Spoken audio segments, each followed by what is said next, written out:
Thanks for worshiping with us today. Last week, we wrapped up our series based on Aaron Pierce's book, Not Beyond Reach. I am so excited to share with you how God is already on the move through what we all experienced together.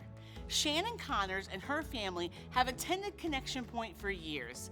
Shannon shared with us about her middle daughter, Emmeline, who is a sophomore at Plainfield High School. Emmeline joined the FCA leadership team, which is the Fellowship of Christian Athletes, this year at Plainfield High School, and was challenged by her sponsor and group leader to share her testimony and write the weekly lesson on bold faith.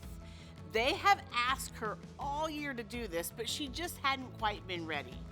Then, the Saturday night before Aaron Pierce preached to kick off the Not Beyond Reach series, Emmeline had opted out of time with her friends to spend time in prayer and to write her rough draft on her lesson about reaching other teens and unchurched peers through her bold faith.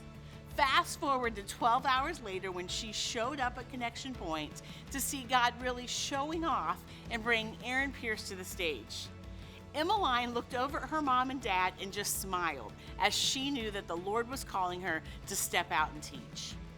Everything that Aaron was mentioning, she was including in her own lesson plan. She got to meet Aaron after the sermon, and he signed a stack of books for her to give out during her lesson. The Connors only opted to take 5 extra books as she just wasn't sure what people would think.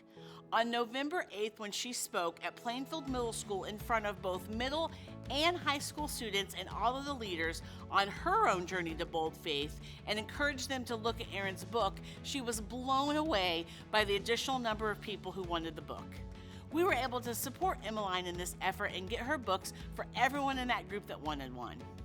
I think one of my favorite parts of this story is the second week of this series. You may remember Pastor John sharing about his hairdresser, Justine.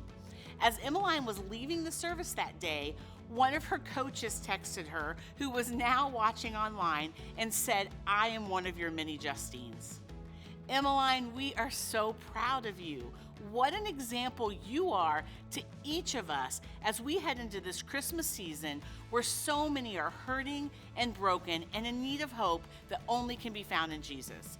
I hope that, like Emmeline, we are each challenged to invite and impact those God has placed around us. On your way out today, grab some invites. It's our hope that this December, we will be a culture inviting more people to come and see what God's doing than ever before. Now let's prepare our hearts for the Word of God.